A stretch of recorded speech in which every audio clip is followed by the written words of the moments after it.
Good afternoon, good morning, good evening, whichever time zone you're in. This is the Central Florida Computer Society and the Sarasota Technology User Group, Windows Special Interest Group, or WinSIG, for Sunday, June 14th, 2026. I'm Hewie Poplock, and I kind of corral this madness for the day. And we're glad you're here. We do this the second Sunday of every month. And let's see who's here. We've got a nice crowd already. Thank you for all attending. It's Flag Day here in the U.S. and we hope you have a nice day. It's hot. It's hot and muggy here in Florida. It was like 80 at 7 o'clock this morning with a 90% humidity, and it said it felt like 107. So that's what it was early this morning. No idea what it is now, and I don't care. I'm inside and it's air conditioned. So anyway, we're glad you're here, and wherever you are, I hope you're comfortable. I would like to point out a couple of things. A lot of things that we will go over come from my website. So let's take a look at my website. We'll close this and open up Edge because I'm going to be working with Edge. And we're going to go to Hewie.net. I don't know what happened to the light on my keyboard, but the keyboard is working. Okay, so we're here. So I want to go back just to Hewie.net. So let's go back and go to home. And this is my top sheet. And at the bottom, there's a couple of things I want you to see. I'm going to come back to this in a second, but you can subscribe to the monthly newsletter by filling this out here. You can subscribe to my Let's AI Talk, including the newsletter, by filling out a form at the bottom here if you're not a member now. Now, I would like to talk a little bit about supporting me and by buying a cup of coffee or two or three.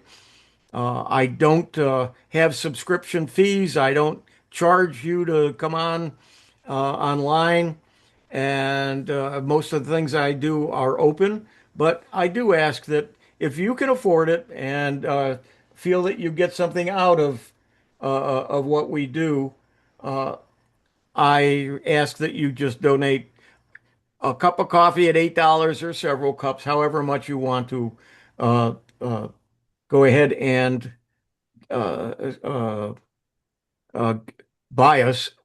And I did want to thank Dick Vogel, Jim Tallman, Marilyn McCollum, Vic Lara, Dennis Schmal, Chris Nance, Fran Robatali, I believe it's pronounced, and Detlef, and then some anonymous people they call coffee supporters for people who have donated. I very much appreciate it. I do have the subscription to Zoom has gone up. The subscription to everything's gone up. And I don't have a lot of subscriptions, but I do try to maintain some so that I can help answer your questions and go to things and do things. And this is where I get the money to do that. So I appreciate anything that anyone can uh, donate, and that's the end of the advertising. All right. So what we do month after month is we go to the WinSIG page and I post some different items every month. And you know what? Someone noticed today that on such things as right here, you get some strange marks in there. And you know what? That's been around for a long time. And the reason why is I create this list using, believe it or not, Excel. And Excel doesn't like apostrophes and quotation marks and so on. And they do some strange things and they don't do it back. And I probably ought to check. Actually, I'm going to try AI to put this list together to see if I can do it with just a little less work. It's not a lot of work for me to make the list up, but we may try something different and it may not happen again. But anyway, so these are the items we're going to try to talk about today. And one of them which is printing a web page, is a huge headache, and talk about 5 tricks. The article, I decided, you know what? I do a lot of uh, uh, shows. I do the Tech for Senior on Mondays. I do this once a month on a Sunday. Why can't I kind of use some of the same things? So for tomorrow's show, I did a little video on that. And instead of reading the article, we're going to use that video so you can see it. And I'll also point out a problem I had, and I noticed it at midnight last night, and so I decided not to fix it. And I just blocked it out, and you'll see that. So let's take a look at the first item, which is a record-breaking patch Tuesday for June 2026. So we're in Edge. So when I open that with Edge, it opens it in a new tab. And then, thanks to Dick, who told me about F9, I go here, and so you can read it with me. Microsoft released software updates to plug nearly 200 security holes across its Windows operating system. A lot of these holes are being discovered by AI, by the way, but they're also discovering things that the bad guys are discovering them with AI before Microsoft or before somebody else does. And so you have to be on your toes. But nearly 3 dozen of those bugs earned Microsoft's most dire critical rating, and exploit code for at least 3 of the weaknesses is now publicly available. The software giant said in a blog post last month that both its engineers and security community are increasing use of artificial intelligence tools to find bugs, meaning this month's Heavy Patch Tuesday may start to become the norm. Some surveys put AI usage among security professionals generally at 90%. So unsurprising that this volume of patches may be the norm. Pandora's proverbial box has been opened, and its more advanced AI models become available. Expect the norm to continue upward across the board, not just for Patch Tuesday. So let's see if it talks about some of the patches and so on, but I just wanted to make you aware that if you're not doing the updates, you're really leaving yourself open for issues. So that's that one. We'll close it. And the next is a 2026 edition of the Windows 11 Field Guide. I don't know if any of you subscribed to the Field Guide or to Paul Thurrott, but if you are a member of the Paul Thurrott show, you get the Field Guide automatically. And let me click on the link here. And this is where you can get it. The minimum price is $9.99, $10 a month. But I think if you join his monthly service, and I can't remember what that is, it's going to be, it'll cost you a little bit more, but you get it for free. But if you pay $9.99, he only makes, let's see, you pay $9.99. He earns $7.99 of that.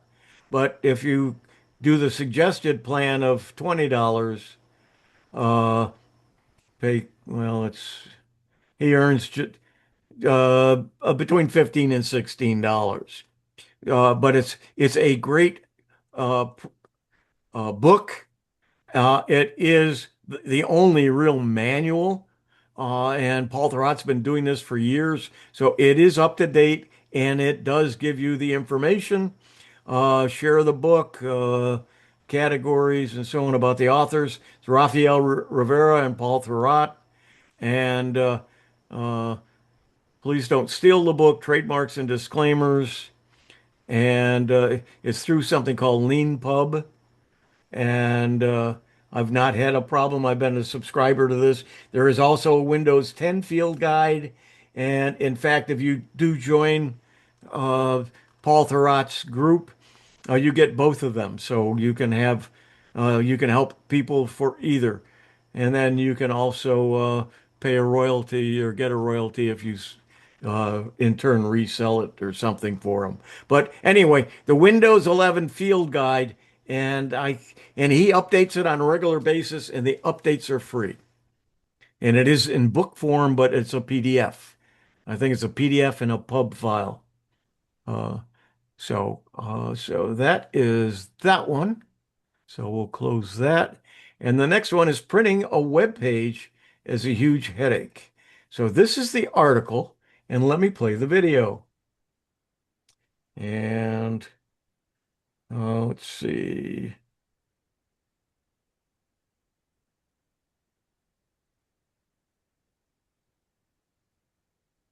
Hopefully it'll come up.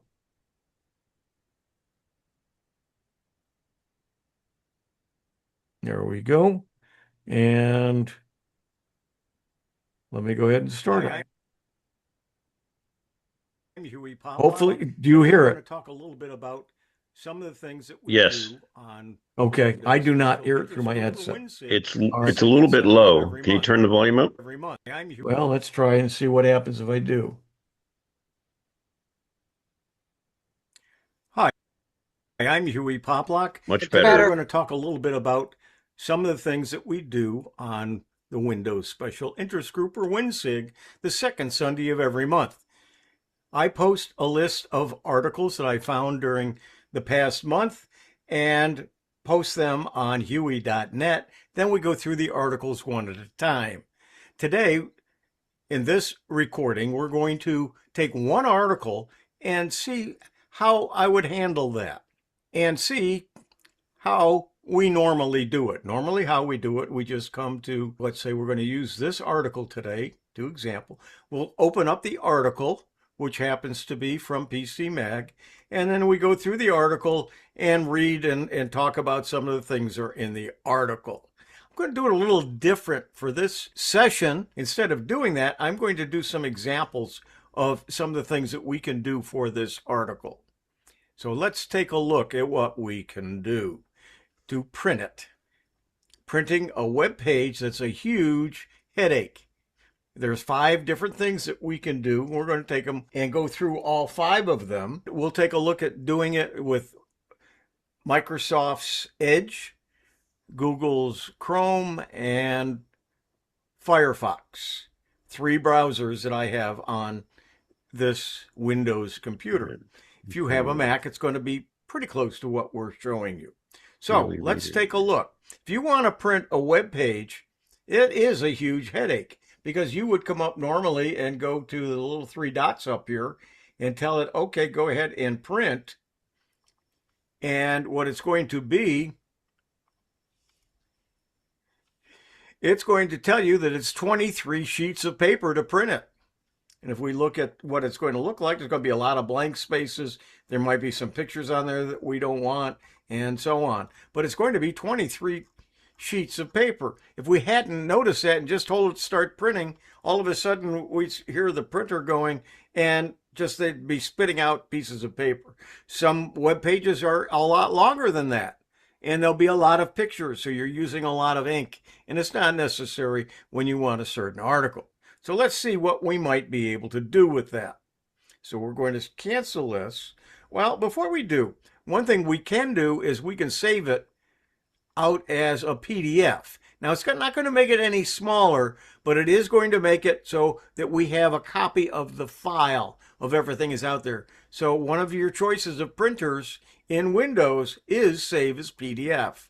It still is going to be 23 pages, and when you save it, it's going to be a PDF file. So when you save it, it's going to ask what the name is going to be, where it's going to go, and so on, and you just save it, and you now have a PDF of it. Then you can open it up in Word or a PDF editor and take things out, or just to remember what the article was about. Now, something else that you can do is you can go to the reading mode. Now, this is Edge. When I do that, it will give me this. And what I do usually on Sundays of the WinSIG, I will do it this way. So what we're reading is in large print and no pictures, and it shortens it considerably. So if we wanted to print this, we wouldn't go up here to the 3 dots. We're just going to right mouse click, and we're going to go to where it says print. When we click it, we still get the dialog box, but it's only 7 pages now. And as we scroll down to see what it looks like, it's just the text from the article, just what we would want. And you can print that out very easily. That's doing it using the read mode. Now let's take a look at that with other browsers. This is Chrome, and Chrome has something similar to that. It has a reading mode. When we do it with Chrome, we get this. We're still going to get pictures, but certainly going to be a lot better. Can we print from here? We can, but it's not going to let us. Comes up, but we can't print from there. Let's see what we can do from here. Print. And that doesn't come up either. So it's not letting us, from the reading mode in Chrome, we can't print. What you can do, though, is you can go back to the beginning of it and then press Control A, and that will highlight everything. Then do a Control C, and then open up your Word and do a Control V or paste. And there is the article. And it's how many pages? Let's see. It doesn't tell us exactly. There's 1, 2, 3, 4, 5, 6, 7, 8, about 8 pages. So that's using Chrome. Let's go ahead and close this. We're not going to save it. We'll move it out of the way, and let's bring in Firefox. Firefox, come on in. All right, there it is. There's Firefox. Okay, Firefox also has a read mode, a reader mode.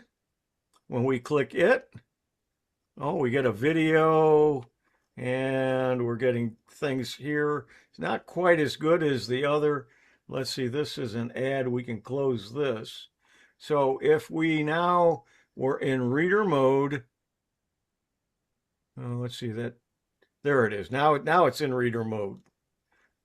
So it's not quite as bad as I thought it was going to be, but let's see, can we print in reader mode? View page source, so you can select all, copy and paste, but I don't see. Let's see if we can do it from here and print. All right, we can print as reader mode. We can either save to PDF or to the printer, and it's going to be 12 sheets. And it is going to have some pictures, so you are going to be using some of your ink colors to do it. So that's using Firefox.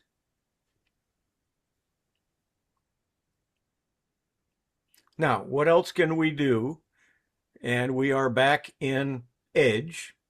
What else can we do to, we showed you the copy and paste. We showed you the reader mode. And there's one other thing that I really like, and I use it. It is an extra that you add on. It's an extension or an add-on. And let's see where we've got our add-ons here. They're up here. And the one we're looking for is PrintFriendly. Click PrintFriendly, then we want a PrintFriendly page. Now it'll keep all of the pictures if you want them. Now these spaces are all ads or pictures or something, but it's not including them. So at this point, we can save that as a PDF or we can print it. So if we could print, it's going to be 9 pages. And if that's saving it as a PDF. And if we try to print it to the printer,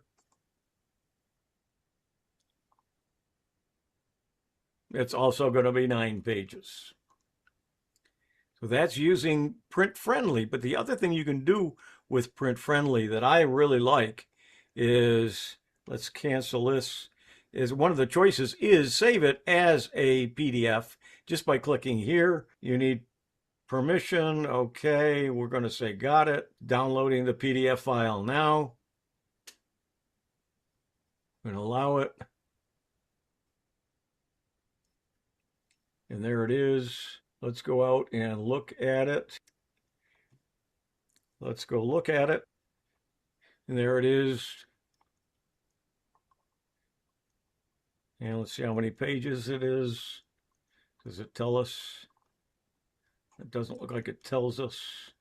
Yeah, 12 pages. We're looking at different ways to print from your PC. So going back to the original article is here. We'll go back to that article, see if there's anything here that we might have missed.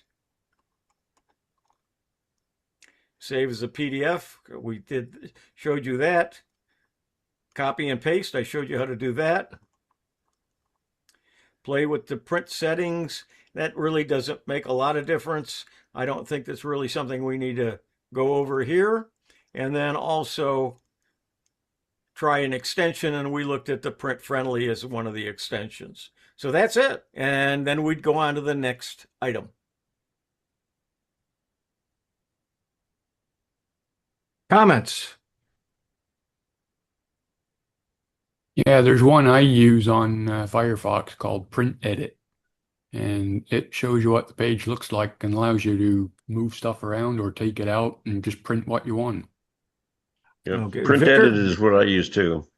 Yeah, you Okay. get to pick and choose what you want it to print.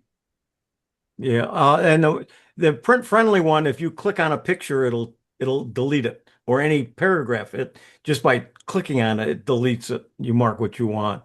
So I didn't go into how to use PrintFriendly by any means. That was just a quick video. Now, if you join us at Tech for Senior, you're going to see that over again tomorrow. But I'm just trying to utilize some of the things that I do. Save me a little bit of time. John, you have your hand up. You're muted. Yeah, I just want to say thank you. That was well, I was in the process of, sorry. Yeah, I think it was a terrific little video, and I find myself, I forget about that. I forget about the print view all the time, even when I'm talking, when I'm showing somebody on it. So thank Yeah. you for the nudge. You're welcome, and I will be posting that on my YouTube channel as well. Terrific. I finished it It's up worth about midnight sharing. last night. I wanted to get to bed, so I understand, but it's definitely worth sharing. okay, thank you, Drew. Yes, if you would want to print out an entire web page, or actually not really print it out, but save it directly to a file, and you're in Firefox. This doesn't work in Chrome by default, but in Firefox by default with no extensions, if you right click on the page, you can print the entire website, without just as it is into a file, and then you can do what you want with it from there. Yeah, but you get a lot of It's ads and it's the pictures and same stuff. thing. It's the same thing as if you used the Snagit with the scrolling capture. Okay. Any other comments, questions?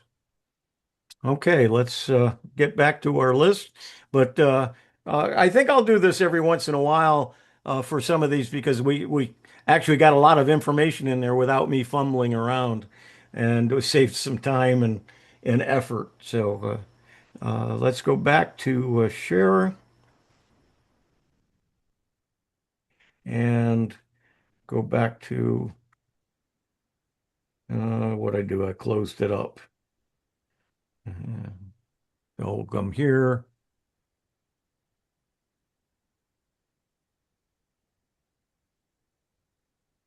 And there we go. Okay, so that's the third one. Microsoft is killing Windows 11 awkward 5-letter user folder name after years of complaints. And let's go ahead and F9. And what does that mean? Well, Windows 11 now allows us to choose a custom name for our local user profile folder, instead of forcing us to be content with an automated truncation script that uses the first 5 letters of an email ID we use for logging in during setup. The long-awaited capability arrives May 20, 2026 optional update. As someone who often creates new virtual meetings to test Windows builds, I've always cringed at seeing my default folder name. And it doesn't help the fact that Microsoft already forces us to sign in with a Microsoft account. This would have been an issue if we could use a local, wouldn't be an issue if we could use a local account. Hopefully, the update that drops the forced Microsoft account sign in during setup will also come soon. In case you're wondering, in Windows 11, the default user folder is the personal directory created under C:\users\, and it serves as the home location where documents, downloads, pictures, and other profiles are stored. And here's a picture of it. And anyway, the new option to change the default user folder is available on the device name page when you set it up in your Windows 11 PC. This isn't exactly new, as earlier in March, this reporter that Microsoft quietly introduced the change in Windows 11 Insider Preview. And let's see. So the old setup, when you named your device and it would put it there, but in the new one you can name your device and then set up whatever you want the username to be. Uh, Microsoft always defaulted to the first 5 letters of the email ID to create the user folder name. So mine is Hewie. And now you can name it something else. During the setup, the device name page is the first thing you see. After this, you'll be taken to the page for updates. Now, what if you already have this done? You can't proceed without signing into your Microsoft account. Tells you how you would normally do it. Now, how to configure a custom user folder name during the Windows 11 setup. Once it's set up, you not going to be easy to change it, I don't believe, and hopefully it's going to talk about that in the article. If you're already planning on a fresh install, this new username feature just adds to the reasons. But let's see. It doesn't say, apparently, so wiping your PC right now would leave you with the same 5 letter truncation problem after reinstalling Windows. So let's see. If you're already planning on a fresh install, keep in mind that Microsoft is rolling this feature out gradually. So it may, even if you wipe and reinstall, it may not work yet, but it's coming.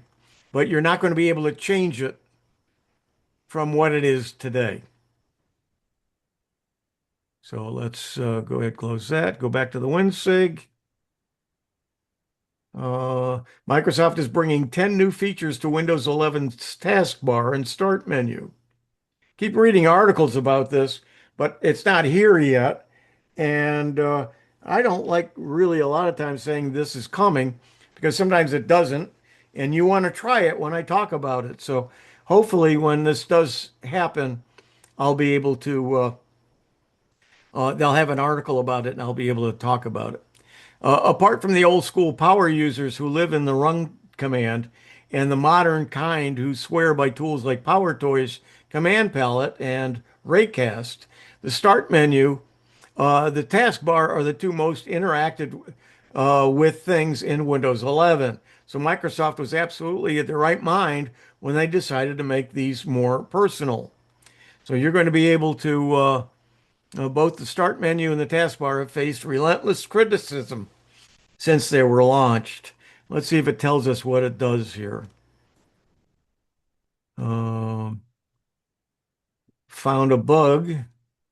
For the start menu, there's some new things. The start menu now is twice the size. So I open up the start menu. It's quite a bit bigger than it used to be.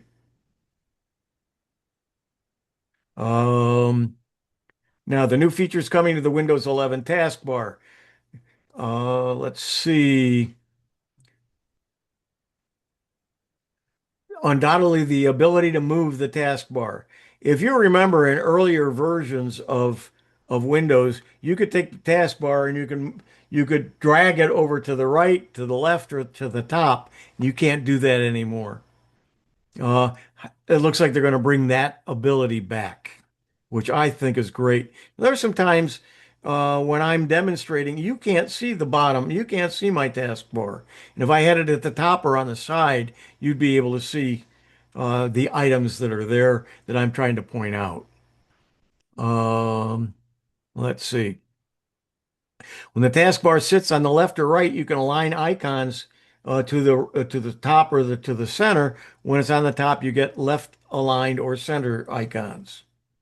Um, for those who like their open apps labeled and ungrouped, a vertical taskbar with never combine enabled makes each window instantly identifiable. To move it, I had to, okay, this tells you how to do it, but you can't do it now, so there's no sense in going through that. A true smaller taskbar is also coming, which again is another feature that Windows 10 had. Windows previously reduced the taskbar size by only shrinking icons, which really actually didn't give back any screen space. The new Show Smaller Taskbar buttons toggle, when set to always, reduces both the icon size and the physical height of the taskbar itself. Sometimes you want it bigger, sometimes you want it smaller. However, a feature that's already rolling out to all PCs that have been updated with the May 2026 optional Windows build. I'm not sure if I did this or not, but we'll see. Uh, let's see what it tells us. The AirPods style audio sharing feature is something Apple users are already accustomed to, and I, for one, have always wanted for my Windows laptop. However, the feature needs and uses Bluetooth LE audio to let two pairs of headphones listen to the same PC simultaneously, with a dedicated system tray indicator on the taskbar to manage both streams.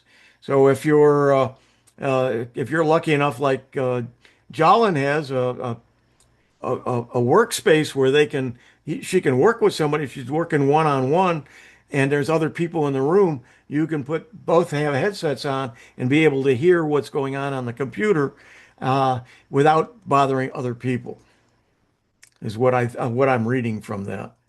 So it's shared audio. And let's see. Finally, the quality of life improvement in the taskbars, Microsoft is finally addressing the widgets board. Soon, accidentally brushing the corner of your screen will no longer trigger a massive panel filled in with tabloid news and so on. So, as we reported earlier this month, Microsoft will soon be turning off the MSN feed in Windows 11 widgets by default. So that's a good news. The company is pushing a quieter taskbar experience and completely disabling the frustrating open on hover. And it's also killing the taskbar badging.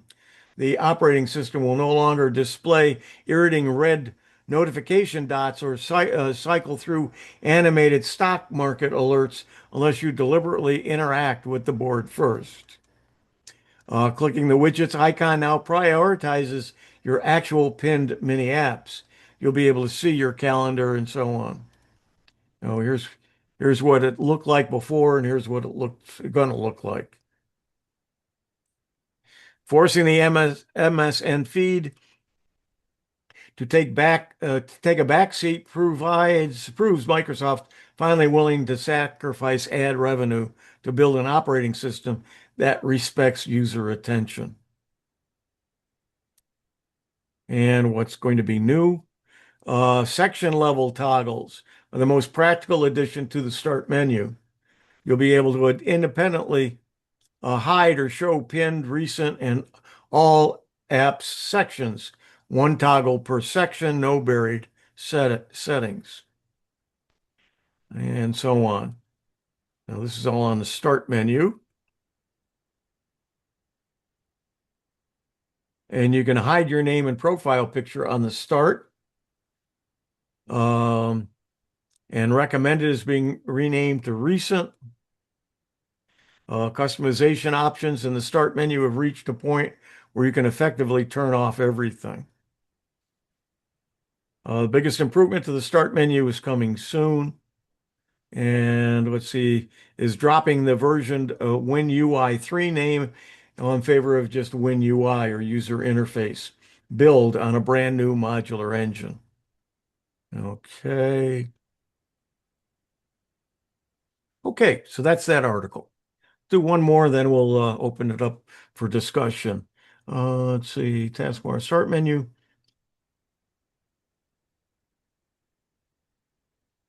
And F9. Microsoft admits Windows 11's right-click menu is a mess.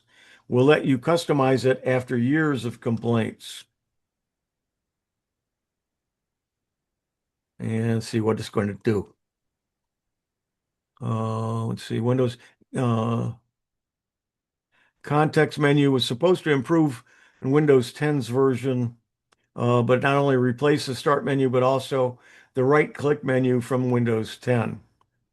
Moreover, it can be messy because it sometimes contains too many items, which means it can occupy a huge portion of the screen. And so sometimes you write while it'll say more tools, and then you go ahead, you click more tools, and it might have another whole great big list like this. There we go. So over the years, Windows 10 context menu became very long, and important actions like cut or copy were placed far away from the mouse pointer. So you couldn't find what you were looking for, and the poor organization only made things worse. And Microsoft said Windows 11 addresses these problems by placing common commands right next to where the menu is invoked, grouping open and open with together, and moving app added commands into a more organized structure. And sometimes I look at that list, I'll go up and down a couple of times before I finally see the item that I'm looking for. So it's going to look something like this instead of like this. And let's see, more options. And that's the end of that article. And let's go ahead, stop the share and see what y'all have to say. Make sure you're there. Okay, comments, anybody? Questions? Jolin. Are they really, I mean, is Microsoft really, does it look like they're actually listening to anybody, or is it strictly putting forth stuff they think we want to hear? The good question. I don't have an answer to that, and I don't think anybody does. We'll just have to wait and see. But yeah, I think what they're trying to do is not lose more people than they've already lost. Agreed. Drew, your hand is up. Yeah. Until Microsoft actually releases that new username thing, here's a workaround that a little trick that I came up with for myself. I wanted my user account to be users D King, which happens to be 5 letters. So what I did is I created a new Microsoft account called dking3333 at outlook.com. And Microsoft took the dking, the first 5 letters, and created my username on Windows. And so you basically created a new account. Yes. So not everything, if you've been, sometimes when you install something, it says, do you want all users to have access to it? If you said no, you don't have access to it with that new user. If I say yes, I want all accounts, then it will be all accounts will include local accounts. If I say no, then only I have access to it. Yeah. So sometimes that's a good idea to do that anyway, but not necessarily changing your username, but having a second account and then not making that an administrator account is usually recommended. Bob Francis, you have your hand up. For Drew, do you log in with the same PC for each account, or is there separate PCs? I have 5 PCs, and they all log into the same Microsoft account. And you only log in with one account on each PC. You don't have multiple accounts on the same PC. I do, for safety purposes. I always create another local ID so that I make them an administrator. So if I should lose access to my primary logon, which is through the email, then I have another administrator account I can log in as. But in terms of when Windows boots and I come to the main first login screen, it's always the same account. And when you log in with the other account, both of them, if you're on the same PC and you log in with this account, you just change these names. You go out and you log in with the other account, did that change the names? I don't actually change the names. I created my Microsoft account before I created Windows. So I did this at the very beginning before I chose to install Windows for the first time. So each computer that I created thereafter uses that very same account. Jolin? I agree absolutely with Drew. I have 3 Windows. Well, actually, I have more than that, but I have 3 primary Windows machines that I use for various reasons, but they're all linked to that account. So everything I can work across devices, no matter where I am. And I really find that extremely convenient. Only on one of them do I have a secondary account, just because I don't, the other 2 aren't as important as my primary machine. So I agree. Drew. Now, I don't have separate accounts set up on mine, but I do have an email account through GoDaddy that is a Microsoft, what do they call it? It's Microsoft, it's a Microsoft network, and it uses a different sign-in. And there are some times when I go to try to sign into something and it asks for a Microsoft account. If I put the wrong one in, it's almost impossible for me to change it. And that's a real pain. Yeah. Yeah, I've always had, since Windows 95, I've always had 2 accounts on my PCs. And just in Yeah. case your corruption in your that special folder that they have, Yeah. you can go in as the other one and fix it. So if I had to, like I'm saying, if I were to create a new account on here on the machine I'm on right now, and I get that extra characters on that account when I create it, now I get out of that account and I go in with my account I'm on right now, is that going to fix it? Because you're saying it doesn't change older accounts. That's what I was getting at. If you create it now and then you go in on the same machine, but with a different account, do you get those same things? You're going to really screw things up, I'm afraid. You Yeah. don't want to, I would say the only way to have a different user account is do a clean install on a computer and start from scratch. Yeah. No, And you don't just have to do that. Yeah, I would. Go ahead, a Drew. good takeaway is to have always a local account as an administrator so that you have a back door essentially to get into your computer should you forget your password. I mean, if you forget your password or Windows Hello doesn't work anymore because your camera's broken, and you don't know what your PIN code is, you can't log in. So it's good to have a second local account that's an administrator in case you get into trouble. Yeah, let's go ahead and share my screen here for a minute. And share, and then I'm going to minimize this, and I'm going to go ahead and open settings. Wish I could make that bigger, but I can't. So what we're going to do is, let's see, system, is it? Accounts, where are our accounts?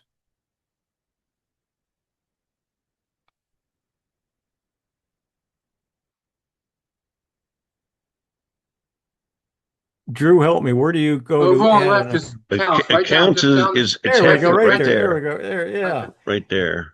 Yeah, it couldn't jump out at me more than being right there. Okay, so you can add an account, account settings, and so on. Let's see, where do you add an account?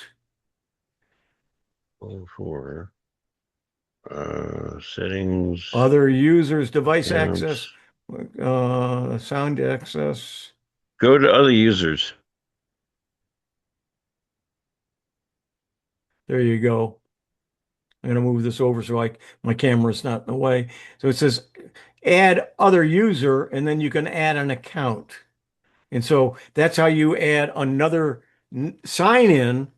And if you make it an administrator, you can get to everything. Uh, if not, there are limitations. But the thing, if you make it so it's not an administrator, uh, it protects you. No one, while you're online, people can't just get in. If they can get into your system, they can't start making changes because the uh, you don't have You don't the have authority to administrator. do it.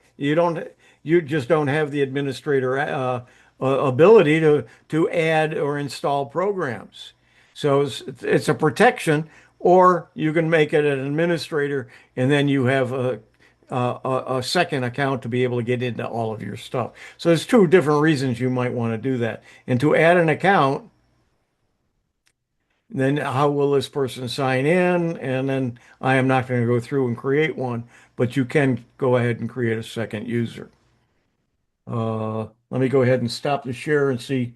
We have some more comments on that now that you see what we're talking about. Anyone have any questions?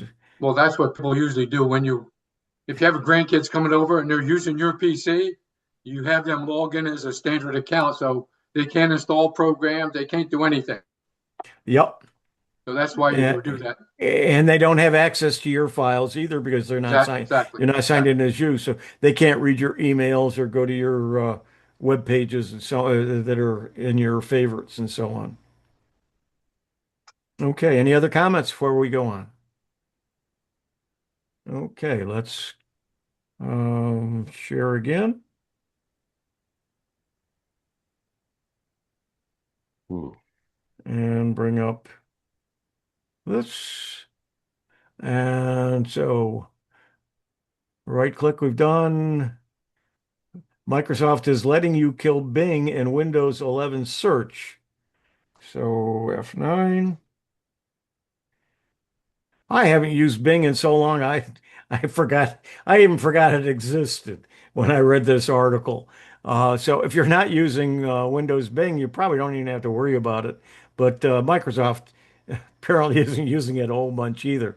So the Windows search is a hot mess when it mixes local results with web results, even when you're trying to find something on your PC. Apparently, oh, that's the Windows search that's down here at the bottom where it says search. Uh, and it might Windows search, it might surface as a web result instead, although it happens rarely. There are other occasions where search prioritizes Bing. Microsoft has heard your feedback and will now let you kill the Bing entirely. Now, let's see if it tells us how.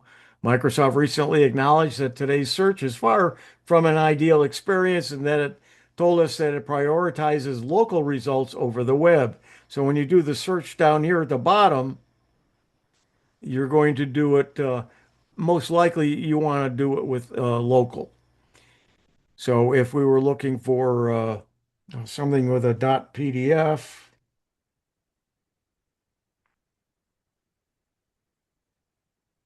okay, and Oops. that's not, anyway, it brought up my PDF program.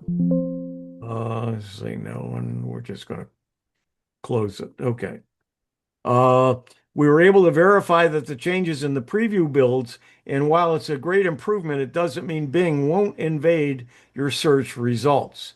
Thankfully, Microsoft is aware of the concerns around Bing, and now a new Windows search that lets you toggle off web search was quietly teased in a private Windows Insider meetup. So it's still not available, but what you're going to be able to do is turn off when you do the search at the bottom where it's going to go out to the web. It's just going to do internal search.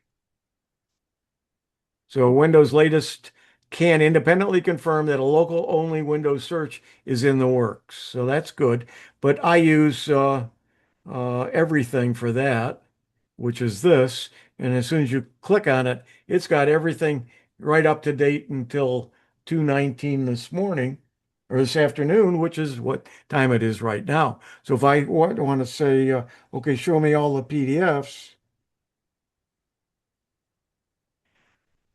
I don't even have to hit enter. It's showing me, and I'm doing it by the date modified. It's showing me all the PDFs that are on here. Whoops, I had 8, so that's not what I want. I want a star.pdf. Now that's more accurate. So it's showing me every PDF file that I have, and I'm sorting by date. So everything from today down is listed here.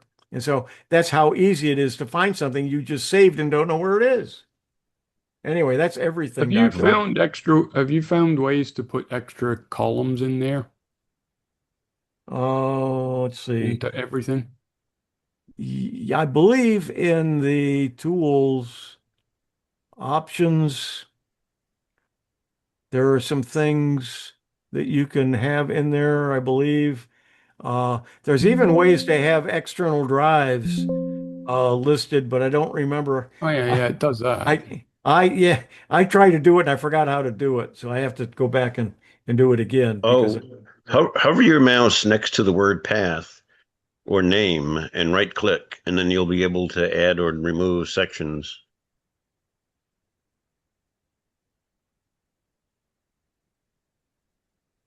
yeah, this is how Uh, you're going to add more columns. Thank you, Drew. So you can add another column. You can take one out if you don't want to use it. yeah, I knew it was in there somewhere. Just forgotten how you got to it. Yeah, well, that's That's why your we're five here. cent. That's your five Yep. cent learning experience for the day. Yeah. Okay. We'll come back to whoops. What happened to Hewie.net?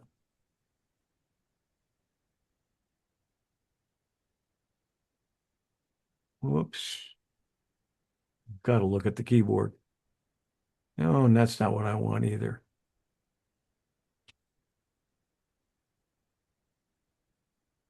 There we go. Okay. So Microsoft quietly dropped the Copilot Plus PC branding.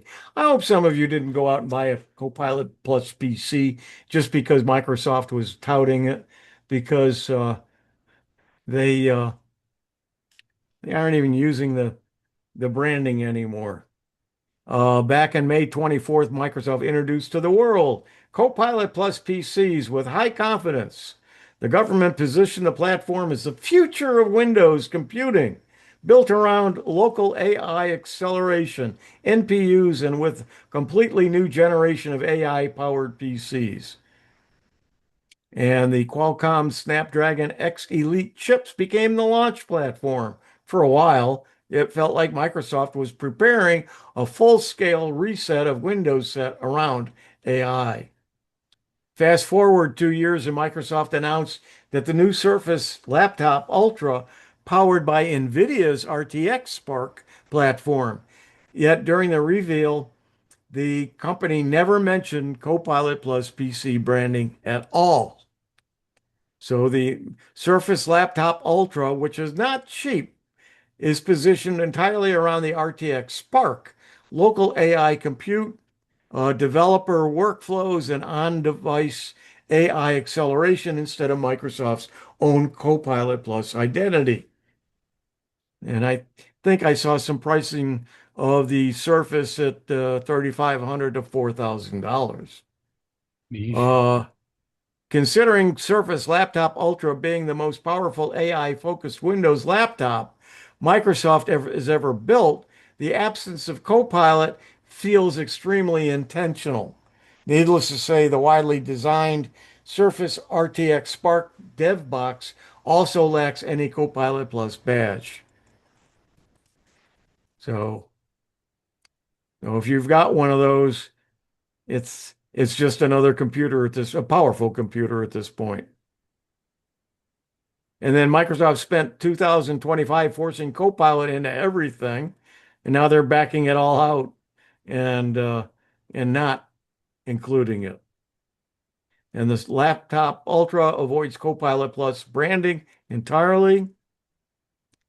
And let's see what else it says here.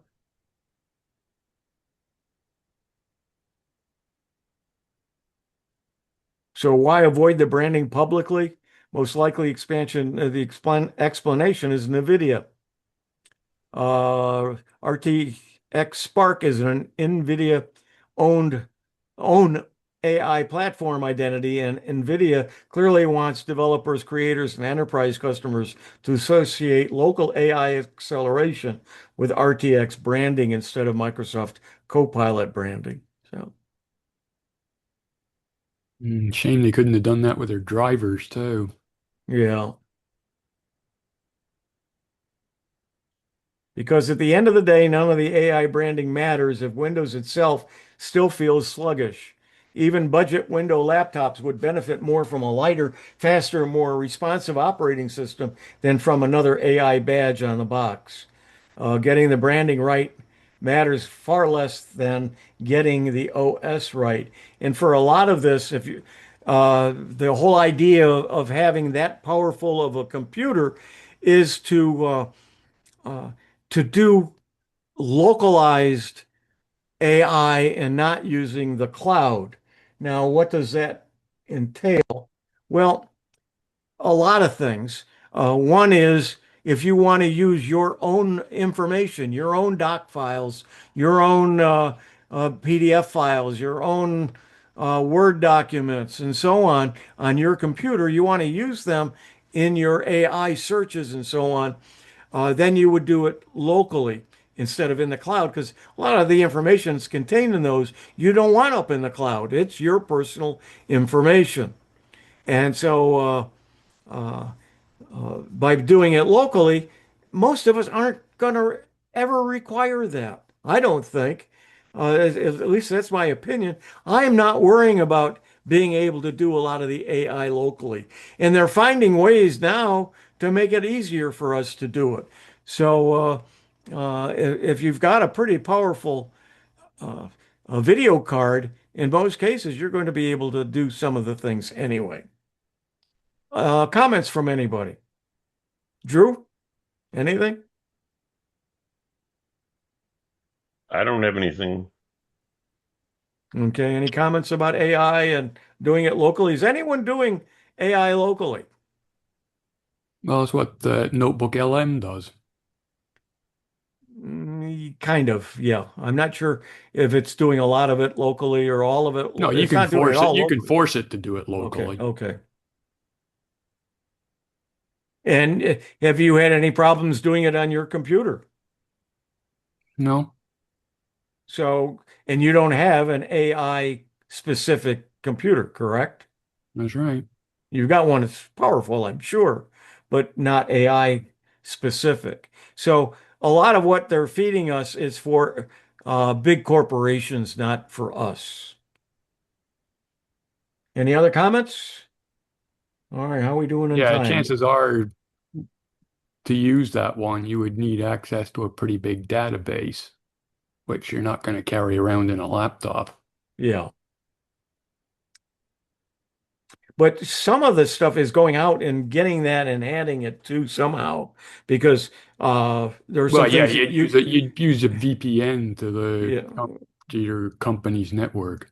yeah. But us as individuals, some of what we're doing is including what's you can do some things with your Gmail and so on. And that's doing it locally and not sharing it with the cloud. And yet it's using the cloud AI to do some of the work. So there are some ways in which you're doing both without without you having to have one of those really high-powered computers.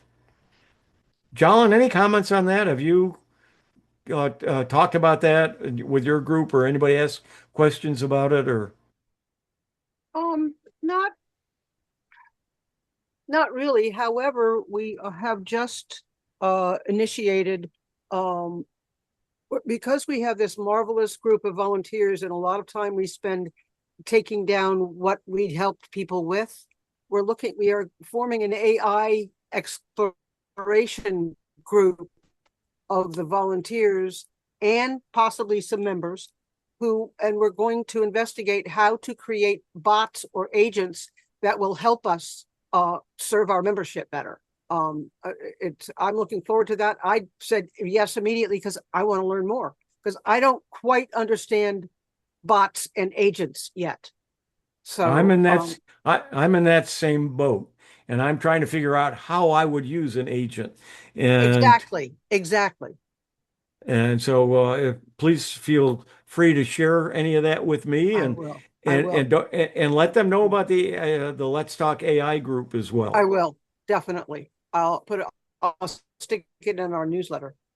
Um, but I'm looking forward to this because I know there are ways we can, I know there are ways to do it. And we have two of our volunteers are the ones that have been doing all of our AI presentations. And they've been very, very good at it. In fact, Filippo has actually, Norm, presentations guy also works for a local thrift shop associated with the church.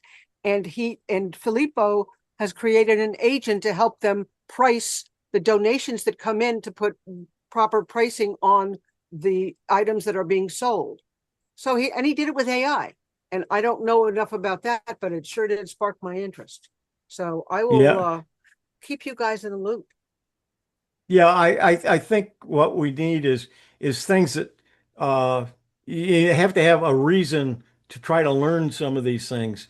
And if you don't have that, it makes it very difficult to, number one, understand how it's going to do something. And then if you can't make mistakes, you don't understand why it works or doesn't work. So Well, uh, when you've gone to the doctor, have they asked you if it's okay for them to use AI to summarize the notes?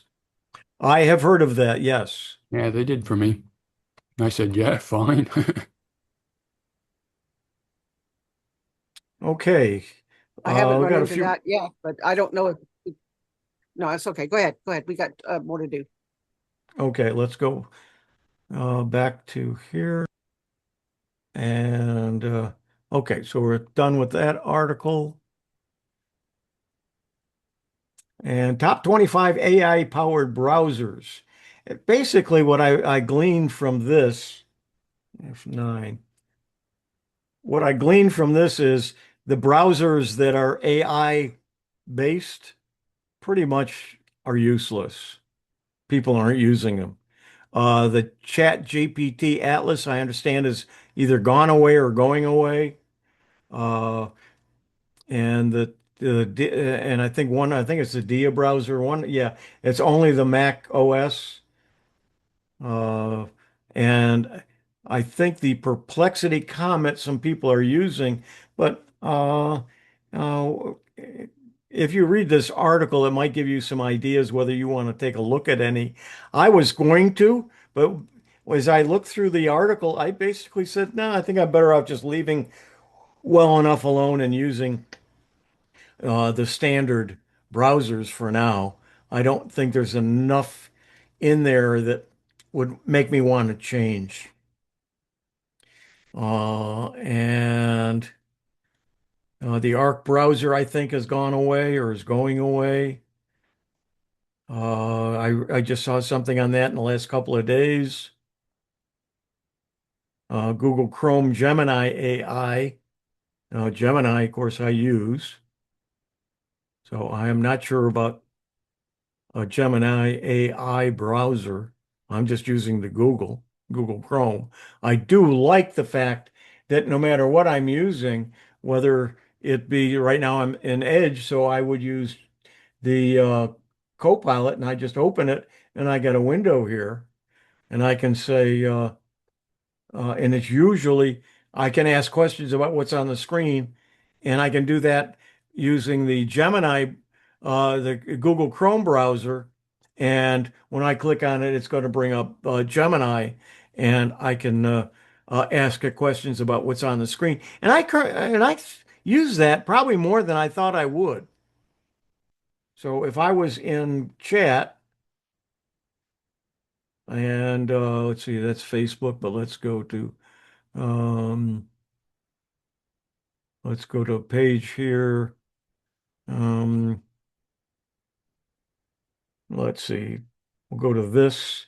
And then if I wanted to ask a question about it, I would come up here to ask Gemini. And clearly I can find it's it just gives you some suggestions. How can I help? Explain Anthropic export controls, define mobile jailbreaking. It's finding these things on the page to, so if I find something on here that sounded interesting, I want some more information about. And let's see if I can um, find something real quick. Accelerate AI. No, fast, affordable law for startups. Uh, We handle incorporation. That's an ad, I think. Yeah, that's a sponsor's post. UK plans to announce Australia Plus. Okay, let's go to that article and then say,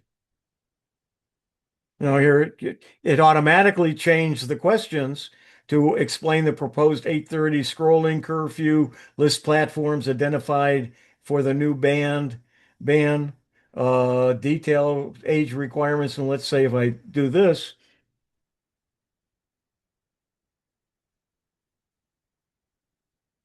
it's analyzing and going over information that about this article. So I'm getting more information, key details of the proposal and so on.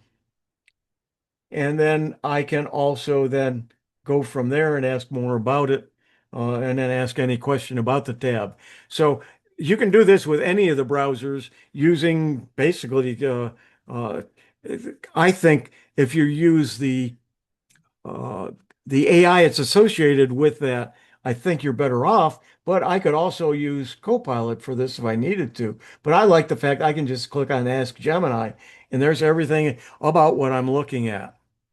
I'm going to ask for comments about that because I think that's an important use of AI that a lot of you probably aren't utilizing. Jolin. I do use it, and like you, if and especially if I have a question about Microsoft or something Windows oriented, I'm in Edge and I go to Copilot. If it's more Google oriented, I'm in Chrome and I'll go to Gemini, and just about anything else, I still go to Perplexity, and very often will repeat the question in Perplexity after I've done the same with the others. So it's and Perplexity does a decent job if you give them a link to an article or that kind of thing. So yeah, I definitely take advantage of summarization. Yep. And summarizing is really it's great. Drew, go ahead. Yeah, probably maybe next month. After this part of the meeting, for the main meeting, I'll show everybody how to use a program called Ferdium. Ferdium is Ferdium, and what it basically does is it lets me almost think of a browser that lets you install an app as a web app, and so it opens in just a window without all the extra browser stuff. This is basically that, except it has a toolbar on the left-hand side. And I have the ability to switch between ChatGPT and Copilot and Gemini and Perplexity and Gronk and whatever else I want, without all in one window. Oh, wow. Ferdium? Yes. If you think of it, drop it in the chat box, please. Okay. And it's something we all can check, and maybe by my Let's Talk AI, it'd be something we can talk about as well and get more information for you to have in this meeting. Yeah, it's ferdium.org. I just put it in the chat. Okay, thank you. Okay. Okay, I think on that note, I am going to let's see. I am not in share, so I don't have to. I am going to share. Let me log off, and then we'll talk a little bit more. So hang on one second.